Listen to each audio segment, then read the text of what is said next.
우리가 2장, 3장에 걸쳐서 7교회에 보내진 그 편지에 대해서 우리가 살펴보았습니다.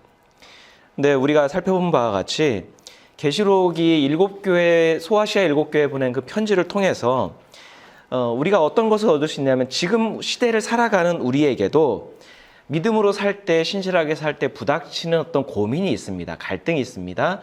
때로는 어떤 믿음에 대해서 우리가 고뇌하는 것들이 있습니다. 그거에 대해서 성경은 여전히 신실한 믿음의 성도들을 위로하시고 격려하시고 그것이 의미가 없는 게 아니라 얼마나 가치 있고 존귀한 것인지에 대해서 가르쳐 주고 있는 것이죠.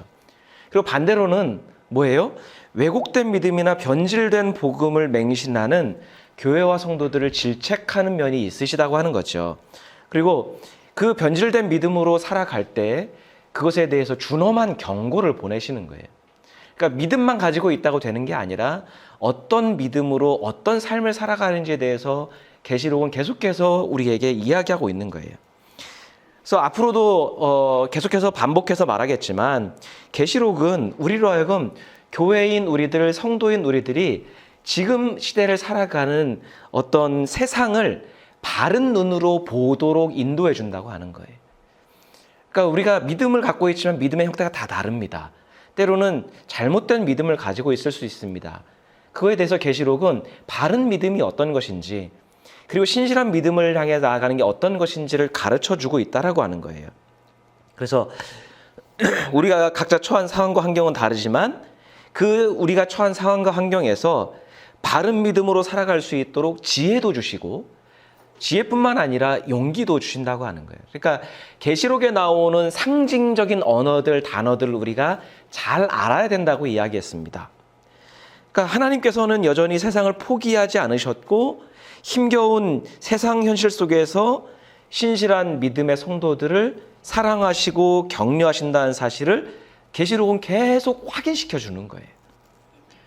그러니까 우리가 제일 처음에 우리가 계시록을 시작할 때 말했듯이 절대로 계시록은요 말세 징조에 대해서 이야기하면서 성도들에게 공포를 심어주거나 현실을 소홀히 하도록 가르치지 않는다고 하는 거예요. 오히려 우리에게 주어진 삶이 얼마나 귀한 것인지를 깨닫게 하세요. 그런 의미에서 계시록 4장부터 오늘부터 나오는 이 환상에 대한 바른 이해가 필요합니다. 그러니까 이 단어는 무엇을 의미하고 이 환상은 무엇을 의미하는지가 중요하지 자칫 지금까지 교회들이 봤던 것처럼 계시록을 자꾸 어떤 알레고리적으로 잘못 이해하게 되면 영성 있는 사람은 어떻게 해요? 자칫 신비 체험이나 환상이나 이런 것을 많이 하는 사람이 신앙이 좋은 것처럼 만들 수도 있다라고 하는 거예요. 계시록 4장, 5장은 이제 우리가 이번 주와 다음 주에 걸쳐 살펴볼 텐데 하늘의 보좌에 대한 환상을 기록하고 있어요. 그러니까 7교회를 향한 메시지가 끝나자마자 계시록의 저자에게 환상이 보입니다. 그리고 하늘의 음성이 들립니다. 그에 대해서 4장 1절 이렇게 기록하는데요. 같이 보겠습니다. 그 뒤에 내가 보니 하늘의 문이 하나 열려 있었습니다. 그리고 전에 내가 들은 그 음성 곧 나팔 소리와 같이 나에게 들린 그 음성이 이리로 올라오너라. 이 뒤에 일어나야 할 일들을 너에게 보여주겠다 하고 말하였습니다. 그동안 많은 어떤 교회들이 이런 구절들을 문자적으로 받아들이면서 어떤 일이 생겼어요? 기도를 많이 하는 사람, 영성이 있다고 여겨지는 사람은 다른 사람들이 보지 못한 특별한 환상을 보고 하나님의 음성을 직접 듣는다고 생각하도록 만들었다고 하는 거죠. 그러니까 많은 간증을 들어봐도 신앙의 방향이 그쪽으로 다 쏠려 있는 경우들을 봐요. 기도를 많이 하는 사람들은 천국에 갔다 왔다고 하고 천국에 갔다 왔다라는 걸 보면 여기에 기록되어 있는 문자 그대로의 것들을 그대로 인용하는 것들을 보게 됩니다. 그러면 우리가 한번 생각해 봐야 되죠. 이 계시록의 저자가 환상과 음성이 기도의 열매이고 영성을 대변하는 것이라고 말하기 위해서 이 구절을 기록했을까? 특별히 오늘은 성령 강림주일이고 공교롭게도 요한이 어떤 성령에 사로잡힌 경험에 대해서 이야기를 하고 있는데 과연 그런 목적으로 기록했을까? 오늘 계시록 4장을 통해서 성령에 대한 바른 이해를 한번 살펴보고요. 성령 충만이, 우리가 소위 말하는 성령 충만이 뭔가, 성령을 경험하는 건 뭔가, 성령의 임재가 무엇인지 한번 살펴보려고 합니다. 제목에서처럼 우리가 성령에 사로잡히게 되면 무엇을 보게 되는가, 그리고 무엇을 듣게 되는가, 우리가 한번 살펴보기를 원합니다. 성경 본문만 놓고 보면 요한은 확실히 어떤 특별한 체험을 한 것 같긴 맞는 것 같습니다. 그러니까 대부분의 어떤 신학자들이 해석하기를 요한은 예배 중이었거나 기도 중이었을 거라고 이야기를 해요. 근데 그 기도 중에 뭘 봐요? 하늘의 문이 열려 있고 그 안에서 들려오는 음성을 들었다라고 기록을 합니다. 그러면 우리가 한번 생각해 봐야죠. 그러면 이것을 우리가 기록한 목적이 기도의 열매가 환상이고 음성이고 신비체험이라고 한다면, 그것 때문에 기록했다고 하면 모든 그리스도인들의 신앙의 목표가, 기도의 결과가 환상이어야 되고 음성이어야 되는 건가? 신비체험이 있어야만 신앙이 입증되는 것인가 생각해 봐야 되죠. 사실 그렇게 가르치는 경향이 있었죠. 그러다 보니까 어떤 일이 발생해요? 일부 신비체험을 한 성도들이 분명히 있습니다. 그 일부 신비체험을 했다고 한 성도들은 지나친 자부심을 갖는 것 같아요. 내가 기도를 많이 해서, 내가 남다르게 살아서, 내 믿음이 남다른 열정이 있어서 신비체험을 했다라고 여기는 경향이 있는 것 같아요. 반면에 대다수의 어떤 성도들은 신비체험을 하지 않아요. 없어요. 그러면 상대적으로 박탈감을 느끼는 것 같아요. 그러면서 어떻게 생각하면, 내 기도가 부족했나? 열정이 부족했나? 내가 뭔가 문제가 있나? 그런 어떤 교회 안에서, 그리고 어떤 그리스도인들끼리도 그렇게 나뉘게 하는 것 같아요. 그러니까 만약에 이것이 성경의 목적이라고 한다면 신비체험을 한 성도들은 상대적으로 우월한 신앙이 되는 것이고요. 신비체험을 하지 못한 성도들은 상대적으로 열등한 신앙이 되어버리는 거예요. 그러면 우열을 나누고 어떤 등급이 있는 것처럼 만드는 게 하나님의 성품과 어울리는가를 한번 생각해 봐야 되죠. 우리가 성경을 볼 때 하나의 기준이 되는 거는 우리가 해석하고 받아들이는 게 하나님의 성품과 맞는가. 하나님의 성품, 하나님의 말씀에만 비추어 보아도요, 전혀 어울리지 않는다라는 걸 우리가 알 수 있습니다. 하나님은 우리를 나누는 분이 아니에요. 그거는 세상의 법칙이죠. 세상에서는 학력으로 어떤 그런 것들로 사람들을 우열을 나누고요, 열등하고 그다음 우월한 존재로 나누고 고저를 나누고 그래요. 그러다 보니까 그게 교회 안에 들어오면 어떻게 돼요? 교회 안에서조차도 신앙을 갖고 사람을 나누어요. 하나님은 결코 그런 분이 아니죠. 더불어 신비체험을 했다 하더라도 그의 인격, 성품, 말, 삶에 대한 태도가 성경적으로 변화하지 않았다고 하면 그 신비체험이 뭘 그리 대단한 건가요? 그의 인격조차도 변화시키지 못하고 그의 인간관계조차도 변화시키지 못했다고 하면 신비체험은 아무 소용없는 겁니다. 만약에 누가 하나님이 주신 어떤 영적인 체험을 했다라고 한다면 그게 의미가 있으려면 어떻게 해야 돼요? 그의 말과 삶이 변화돼야 되죠. 사람들을 대하는 태도, 그의 생각, 삶을 살아가는 방식이 바뀌면 그에게 있어 그 체험이 소중한 것이었구나라고 말할 수 있지만, 체험은 했는데 여전히 삶은 변화되지 않고 더 완고해지고 교만해진다고 하면 오히려 그 체험은 독이 되는 거예요. 요한이 자신이 경험한 환상과 음성을 기록한 것은 그것이 주는 메시지 때문이에요. 그 메시지를 이야기하고 싶은 거예요. 환상이 주는 상징적인 메시지가 있기 때문입니다. 그 상징은 우리가 반복해서 말하는 것처럼 교회와 성도들에게 위로와 격려를 주기도 하고 질책과 깨달음을 주려고 하는 목적이 있기 때문에 그 환상도 중요하고 그 음성도 중요한 거예요. 말씀을 보니까 요한은 하늘에 열린 문이 있는 것을 보았다고 이야기합니다. 우리 한번 생각해 보죠. 하늘과 땅은 동시에 존재합니다. 그죠? 하늘만 따로 존재하고 땅만 따로 존재하는 게 아니라 하늘과 땅은 동시에 존재하지만 땅에 얽매여 사는 사람은 하늘의 존재를 잊어버리고 살 때가 굉장히 많아요. 우리가 가끔 그럴 때 있잖아요. 정신없고 바쁘고 삶에 뭔가 얽매여 있을 때는 땅만 보고 내 문제만 얽매여 있다가 어느 날 하늘을 봤는데 하늘이 보여요. 분명히 하늘은 계속해서 있었거든요. 근데 내가 어느 날 보니까 푸른 하늘이 보여요. 그때서야 하늘이 있었구나 우리가 인지할 때가 참 많이 있습니다. 여기서 그걸 가리키는 것 같아요. 땅에 있는 요한이 하늘의 열린 문을 본 거예요. 그럼 하늘은 그동안 닫혀 있었을까요? 하나님이 우리를 향한 사랑이 닫혀 있었을까요? 열려 있었는데 비로소 깨달은 거예요. 그러니까 여기서 땅과 하늘은요, 똑같이 존재하고 있는 똑같은 역사를 상징하는 겁니다. 근데 다른 관점이에요. 하늘도 있고 땅도 있는데 하늘의 역사가 있고 땅의 역사가 같이 존재하는데 다른 관점이에요. 땅은 뭐냐면 우리가 사는 역사예요. 땅에 경험하고 실제로 보이는 역사. 그리고 이것을 보았을 때 계시록에 있는 계시록 당시의 성도들에게 땅은 뭐예요? 고난의 현실이에요. 믿음으로 살아가려고 하고 신실하게 살아가려고 하는데 땅에서는 어떤 일들이 고난도 겪고 아픔도 겪고 질병도 겪고 불평등과 부정과 불의도 겪으면서 힘겹게 믿음을 지키려고 하는 그 현실을 이야기하는 거예요. 반면에 하늘은 뭡니까? 인간의 눈으로 보이지 않는 믿음의 눈으로 보아야 되는 역사를 상징하는 거예요. 땅에서 성도들이 그렇게 살아가고 있을 때 우리는 땅의 역사만 보입니다.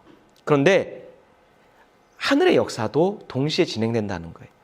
의로운 믿음과 신실한 신앙을 지키면서 우상 숭배를 거부한 성도들과 희생자들, 약자들을 위해서 계속해서 일하시고 보호하시고 인도하시는 하늘의 역사도 있다는 거예요. 그러니까 땅에 얽매여서 너무나 고통스러웠던 요한은 하늘의 열린 문, 하나님의 그 은혜와 사랑이 느껴지지 않았는데 예배를 드리고 기도를 하다 보니까 어떤 걸 경험하게 되는 거예요?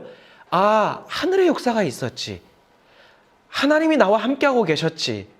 하나님이 살아계시지라고 하는 것이 그 순간에 느껴지고 다시 경험이 된 거예요. 자, 그런데 하늘의 음성에서 뭐라고 해요? 땅의 요한에게 하늘의 열린 문으로 올라오라고 이야기를 해. 이거를 자칫 오해하면 어떻게 돼요? 믿음을 지켰고 신실하게 믿음을 지키고 하나님 앞에 말씀대로 살아갔던 요한을 하나님이 천국으로 훌쩍 데리고 올라가시는 것처럼 느껴질 수 있어요. 그래서 많은 그리스도인들은 천국은 하늘에 있는 이 땅을 탈출하는 것으로 생각할 때가 많이 있습니다. 그러니까 천국을 많은 그리스도인들이 이렇게 얘기하다 보면 좀 안타까운 게 천국이 무슨 도피처나 피난처 정도로 생각하는 것 같아요. 하지만 계시록의 환상을 보면요, 반대로 이야기합니다. 하늘로 피하기 위해서 보여주시는 게 아니라 하늘로 피할 생각하지 말고 하나님의 은혜가 여전히 존재하고 성령의 도우시니까 너는 그 하나님의 사랑과 은혜 가운데 너의 현실을 이겨낼 수 있어. 그리고 이겨내도록 도우실 거야. 격려하시는 말씀인 거예요. 요한에게 땅의 현실을 다르게 볼 수 있는, 지금까지는 고난 때문에 이게 막막하고 답답하고 믿음을 포기해야 될 정도로 너무나 갑갑한 것처럼 느껴졌는데 하늘의 관점을 보여주시는 거죠. 하나님이 너를 여전히 돕고 계시니까, 하나님이 마지막까지도 너를 붙잡으실 거니까 너를 믿음으로 살아갈 수 있도록 도우시는 하늘의 관점을 가르쳐 주시기 위해서 말씀하시는 거지, 요한이 갑자기 훌쩍 하늘로 이렇게 올라갔다라는 이야기가 아닌 거예요. 우리가 문자적으로 받아들이면 곤란하다는 거죠. 그러니까 요한은 누구를 대변할까요? 현실적인 고통과 고민과 갈등이 있음에도 불구하고 힘겹게 인내하면서 믿음과 의로움을 지키는 성도를 대변하는 게 요한인 거예요. 하나님은 그 성도를 주목하고 계시고 돕고 계시고 붙잡고 계시고 영원히 끌고 가신다라는 거. 그러니까 불의하고 불법을 행하는 자들이 득세하는 현실을 보면 우리가 솔직히 어떤 느낌입니까? 전 목사지만 불의하고 불법을 행하는 이들이 막 득세하는 걸 보면요, 때로는 믿음이 부질없어 보일 때도 있어요. 굳이 이렇게 의롭게 살아야 되나? 좀 이렇게 자포자기하고 싶은 마음도 들어요.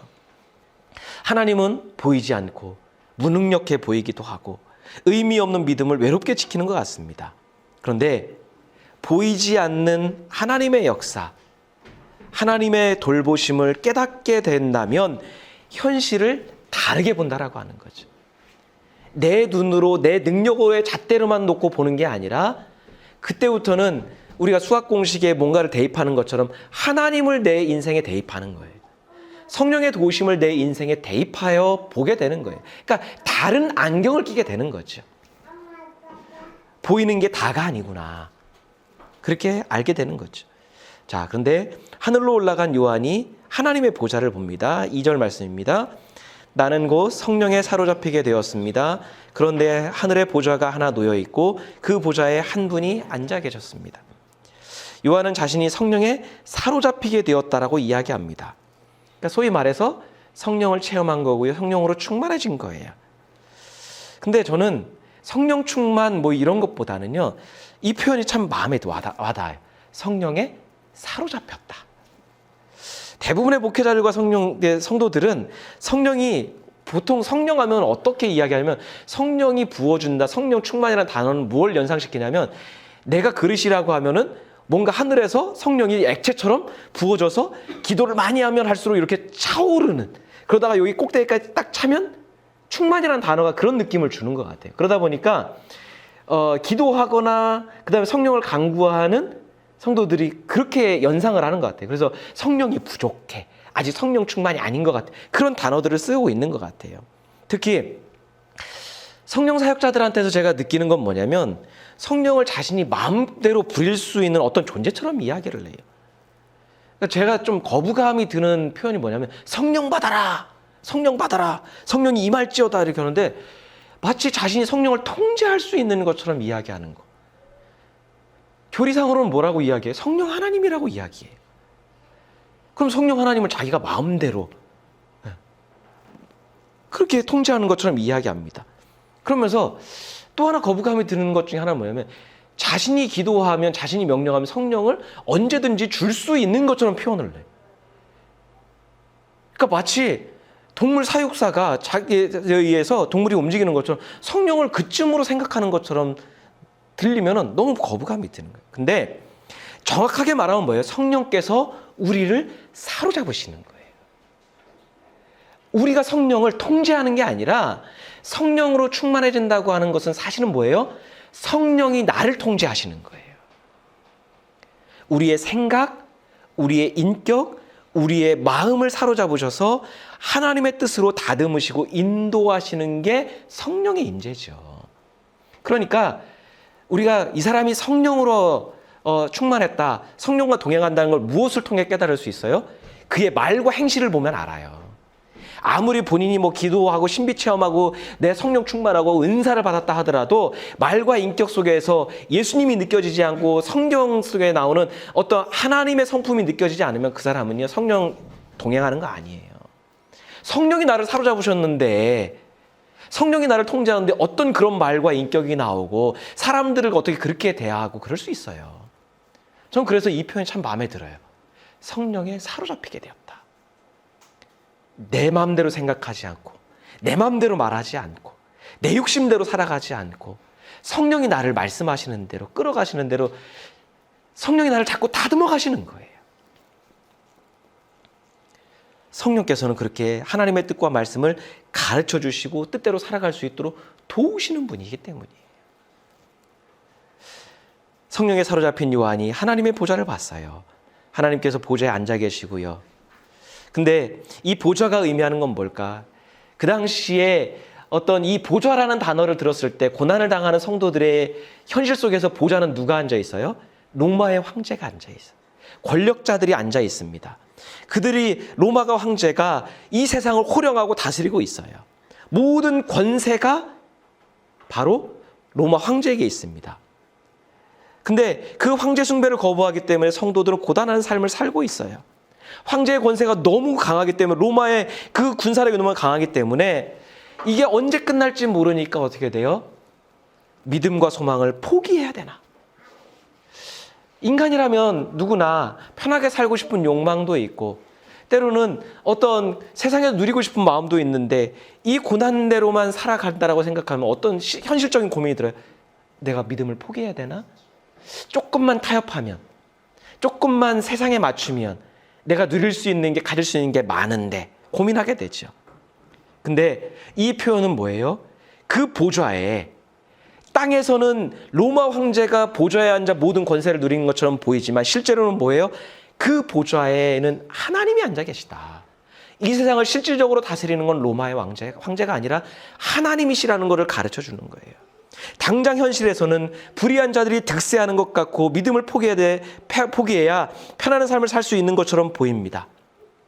불의에 타협해야 되고 적당히 부정한 일도 해야 되고 탐욕을 따라 사는 게 지혜로운 것처럼 보여요. 약한 사람들을 무시하고 가난한 사람들에게 무관심해도 별 지장이 없습니다. 근데 보이지 않지만 하나님께서 이 세상을 다스리시고 모든 권세가 하나님께 있다고 생각한다면, 그게 진짜 현실이라고 한다면 이야기가 달라지는 거죠. 하나님께서는 의로운 믿음, 신실한 삶을 살려고 하는 그 성도들을 주목하고 계시고 위로하고 격려하고 계시고 도우시고 인도하신다라고 하는 그 말씀인 거예요. 성령은 인간의 연약하고 제한된 눈으로만 보지 말고, 우리의 지식에 이게 얼마나 작습니까? 우리는 당장에 이 건물 안에 거치면 이것밖에 보지 못해요. 이 세상이 밖에 무슨 일이 벌어지는지도 몰라요. 그것으로만 우리 삶을 보지 말고 하나님이 주시는 눈으로 세상을 보고 하나님이 주시는 눈으로 미래를 보고, 그리고 보이지 않는 하나님의 권세와 다스림이 있다는 사실을 알라고 하는 거예요. 그러니까 의로운 믿음, 신실한 삶을 포기하지 마. 그게 부질없거나 의미 없는 게 아니야. 그 모든 것이 정상으로 돌아올 날이 있어. 하나님이 그 모든 것을 보상하실 날이 있어라고 말씀하고 있는 거죠. 3절부터 나오는 어떤 그런 것들을 쭉 한번 설명을 하면요. 3절에 보면 황옥, 벽옥, 무지개 이런 게 나오는데, 이런 것들은 뭐예요? 하나님의 영광을 묘사한 것이지 하나님이 그런 분이라는 표현은 아닌 거예요.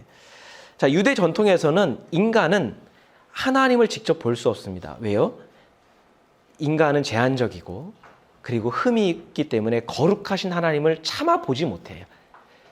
그래서 성경에서는 하나님을 직접 본 사람이 아무도 없습니다. 심지어 모세조차도 하나님의 뒷모습을, 지나가신 하나님의 흔적을 봤다라고 기록하고 있어요. 그러니까 여러분, 단적으로 이야기하면 하나님 봤다라고 이야기하는 간증은요, 믿지 않아도 돼요. 인간은 하나님을 볼 수 없어요. 그거는 어쩌면 교만이에요. 하나님의 그러니까 요한도 뭐냐면 3절부터 나오는 그 말씀들을 보면 하나님의 영광을 엿보았을 뿐이에요. 하나님이 이렇게 영광이 크신 분이구나. 하나님은 크신 분이라고 하는 거예요.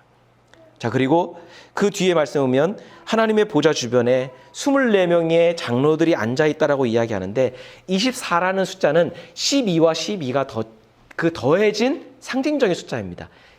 앞에 12는 뭐예요? 이스라엘의 12지파. 뒤에 12는 뭐예요? 예수님의 12제자. 그러니까 하나님의 구약에서 하나님이 택하신 민족, 신약에서 예수님이 택하신 사람들. 그러니까 하나님이 택하신 사람들, 하나님이 사랑하는 사람들을 대변하는 거예요. 그리고 그들을 택하셔서 하나님이 구원하셨죠. 이스라엘은 가장 약한 민족이었습니다. 그러니까 뭔가 대단한 것처럼 우리가 여기는데 가장 약한 민족을 택하셔서 하나님의 사랑의 힘을 보여주셨고, 예수님의 12제자들을 보아도 대단한 사람들이 없었어요. 다양한 사람들을 제자로 택하셔서 그 믿음대로 살아갈 수 있도록 도우신 숫자가 바로 24라고 하는 거예요. 자, 근데 그 별 볼 일 없는 사람들이 하나님의 택하심을 받아서 믿음대로 말씀대로 살아갈 때에는 하늘의 24장로와 같은 존귀한 존재가 된다라고 하는 것을 가르쳐 주시는 거지, 하늘에 실제적으로 24명이 있어가지고 등급이 나눠 그 얘기를 하시는 게 아니에요. 하나님의 뜻대로 살고 말씀대로 끝까지 인내한 이들은 그 사람들이야말로 하늘에서 가장 존귀한 자들이다 말씀하는 거예요. 그리고 5절에서 표현된 번개, 천둥 이런 건 하나님의 음재를 상징하고요. 그리고 7 횃불이 나오는데 그거는 하나님의 7영, 즉 성령을 이야기해요. 성경에서 7은 항상 완전 숫자를 이야기합니다. 근데 성령이 7분이라는 이야기가 아니라 완전하신 분, 그 일곱 영으로 표현된, 일곱 횃불로 표현된 성령께서 이 땅에 보내심을 받았다고 요한계시록 이야기해요. 그건 뭐예요? 성령께서 이 땅을 완전하게 다스리시고 보고 계시고 관찰하고 계시다라고 하는 거예요. 그러니까 일곱 영은 이 땅에서 벌어지는 모든 일들을 빠짐없이 보고 계시다라고 하는 거예요. 땅의 현실에서 고단하게 지쳐있던 요한에게, 외로웠던 요한에게 이보다 위로가 되는 말씀이 어디 있을까? 그러니까 이 모든 보았던 그 요한계시록 4장에 나오는 상징들은 뭐예요? 의로운 믿음과 신실한 삶을 향해 나아갔던, 근데 그 현실 속에서 지쳐 있었고 고뇌하던 요한을 위로하시는 거예요. 너의 삶이 의미가 없는 게 아니야. 하나님은 이렇게 너를 보고 계셔.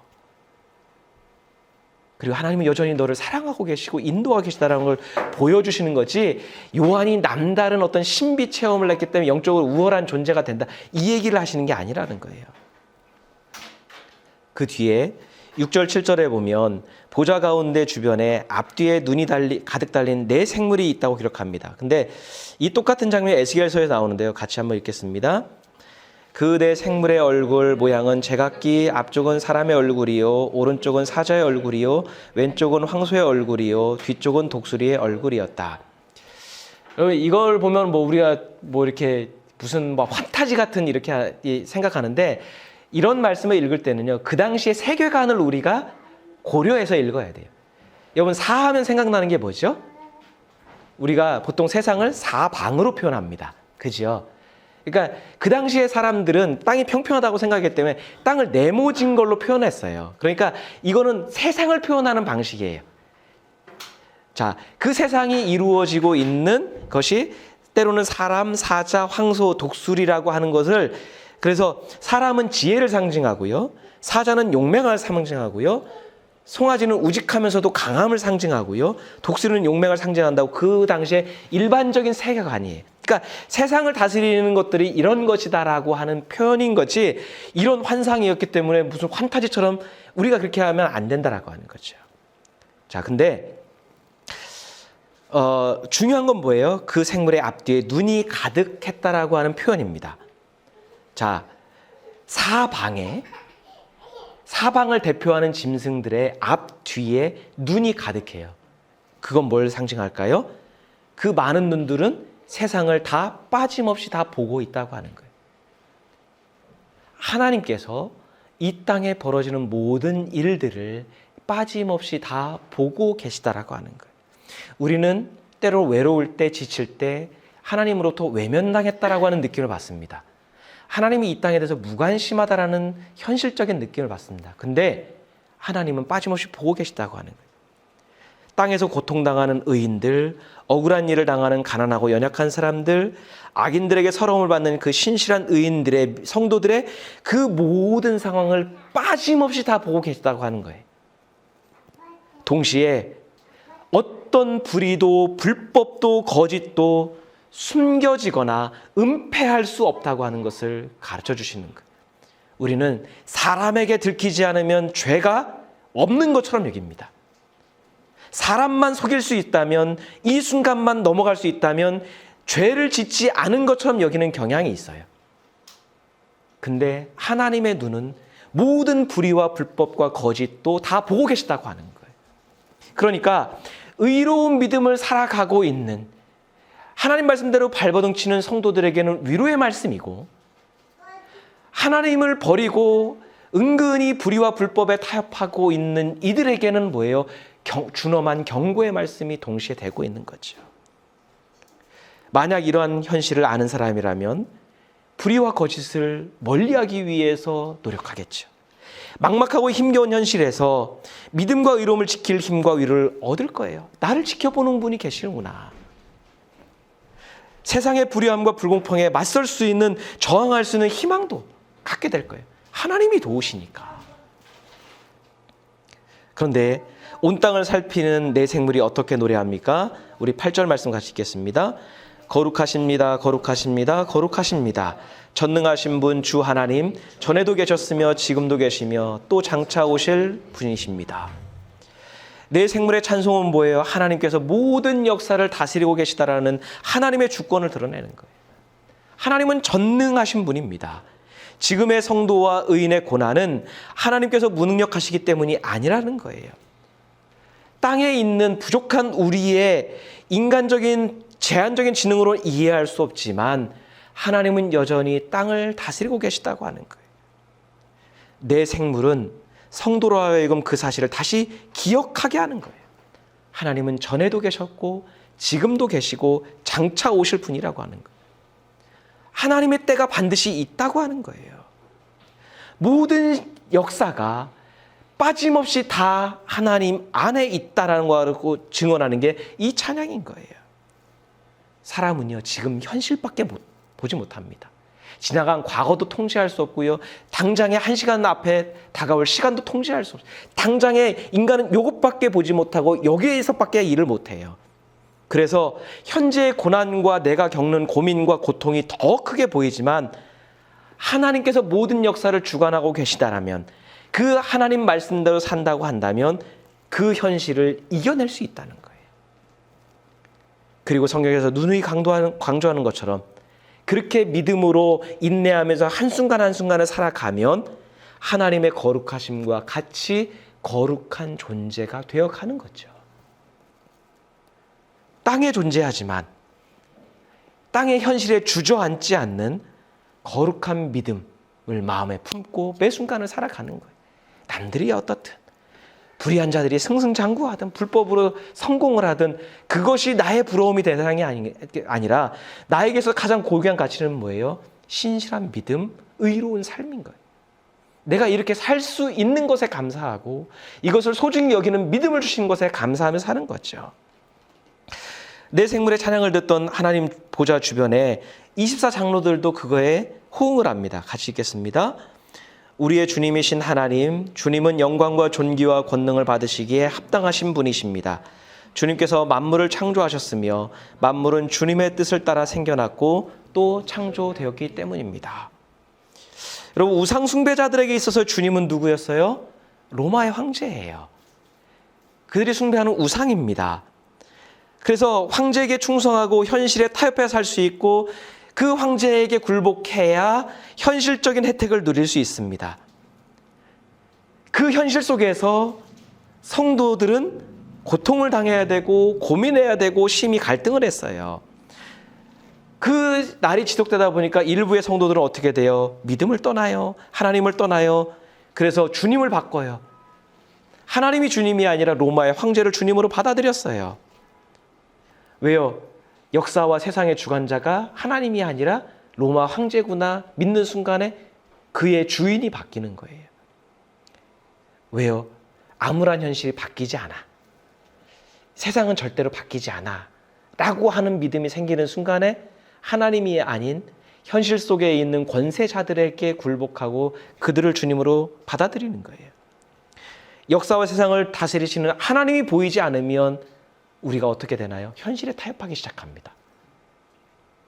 현실에 타협한다는 건 뭐예요? 하나님이 보이지 않기 때문에. 하나님이 느끼지 않으니까 두려움이 어디로 옮겨지는 거예요? 현실의 권력자들, 현실에 내 삶에 직접적인 영향을 주는 자들에게 굴복하게 되는 거예요. 하지만 24장로는 어떻게 표현해요? 자신들이 머리에 쓰고 있던 관을 내려놓고 하나님을 예배하여. 이것이 상징하는 건 뭐냐면 하나님께만 충성하겠다고. 내가 있는 모든 생각과 나에게 있는 모든 삶을 하나님의 보좌 앞에 내려놨다는 건 뭐냐면 절대로 나의 주인을 바꾸지 않겠다고 하는 거예요. 왜요? 하나님이시니까.